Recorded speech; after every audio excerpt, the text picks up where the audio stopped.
Drama serial خدا گواہ میں آخرکار شیریں اور سفیان مل کر ارسلان کو زائشہ سے منگنی کروانے کے لیے تو لے جا رہے ہیں، لیکن حامد صاحب جو کہ میرج ہال میں جا کر یہاں پر ارسلان کو ایک اور سرپرائز دینے والے ہیں، اور یہاں پر جیسے ہی رنگ پہنانے کا وقت آئے گا تو حامد صاحب ارسلان سے کہہ دیں گے کہ آج تمہاری منگنی نہیں بلکہ آج تو تمہارا نکاح ہوگا۔ ویسے بھی ارسلان تم تو زائشہ کو بہت زیادہ پسند کرتے ہو نا، اس لیے میں سوچ رہا تھا کہ آج تمہیں ایک بہت بڑا سرپرائز ہی دے دوں۔ تو یہاں پر ارسلان جو کہ ایک دم سے یہ بات سن کر بہت زیادہ حیران و پریشان ہو جائے گا، اور سب کے سامنے پہلے تو پریشان ہو کر کہہ دے گا کہ میں یہ نکاح نہیں کر سکتا، اور جان بوجھ کر ڈرامے بازی کرنے لگے گا، سب کے سامنے بہانے بنانے لگے گا کہ فی الحال میں اس نکاح کے لیے تیار نہیں ہوں، میں نے تو صرف انگیجمنٹ کے لیے اپنا مائنڈ بنایا ہے۔ لیکن حامد صاحب کو تو ارسلان اور شیری کی ساری چالوں کا پتہ چل چکا ہے، اس لیے وہ شیری کو بھی فورس کرنے لگیں گے کہ اپنے بیٹے کو نکاح کے لیے راضی کرو، ورنہ میں اسے اپنے گھر سے بھی نکال دوں گا اور اپنی جائیداد سے بھی آگ کر دوں گا۔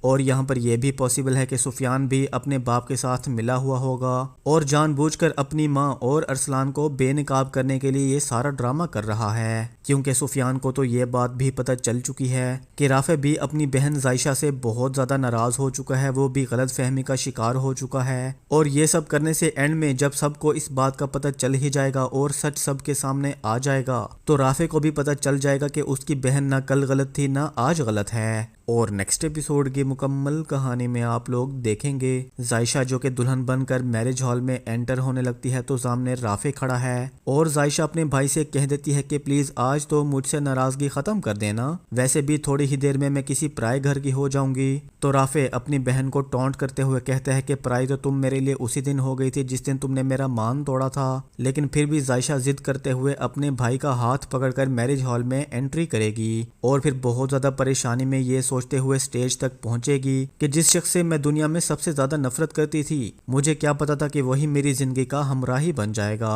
اور پھر آخرکار سٹیج پر پہنچ ہی جاتی ہے، اور پھر سفیان جو کہ اسے حسرت بھری نگاہوں سے دیکھ رہا ہے اور زائشہ بھی اسے دیکھ رہی ہے، یہاں پر دل ہی دل میں بہت زیادہ رونے لگتی ہے، اور پھر حامد صاحب اور سب گھر والے ارسلان سے کہیں گے کہ زائشہ کا ہاتھ پکڑ کر اسے سٹیج پر بٹھاؤ، اور جیسے ہی ارسلان اور زائشہ ایک ساتھ بیٹھیں گے تو یہاں پر حامد صاحب ارسلان سے کہہ دیں گے کہ ارسلان آج میں تمہیں نا ایک گڈ نیوز دینا چاہتا ہوں، تم زائشہ کو بہت زیادہ پسند کرتے ہو نا، تو میں نے سوچا کہ آج تمہارا نکاح ہی کر دیں، اسی لیے میں نے ڈیسائیڈ کیا ہے کہ آج تمہاری منگنی نہیں بلکہ آج تمہارا نکاح ہوگا۔ اور یہ سن کر تو زائشہ اور ارسلان کے پیروں تلے تو زمین ہی نکل جاتی ہے، اور یہاں پر شیری بھی جیسے ہی حامد کی یہ بات سنتی ہے ایک دم سے پریشان ہو کر کہنے لگتی ہے کہ حامد صاحب لیکن ہم نے تو انگیجمنٹ کا پلان کیا تھا نا، لیکن حامد صاحب جو کہ مولوی صاحب کو بھی بلا ہی چکے ہیں اور سب کے سامنے کہہ دیتے ہیں کہ بس میں نے فیصلہ کر لیا ہے کہ اگر بچے ایک دوسرے کو پسند کرتے ہیں تو ہمیں جلد ہی ان دونوں کو ملا دینا چاہیے۔ تو دوستو آپ لوگوں کو کیا لگتا ہے کہ ارسلان یہاں پر یہ نکاح کر لے گا یا نہیں؟ کیونکہ میرے حساب سے تو یہاں پر ارسلان ڈرامے کرنے لگے گا اور کہے گا کہ میں فی الحال تو اس نکاح کے لیے تیار نہیں ہوں،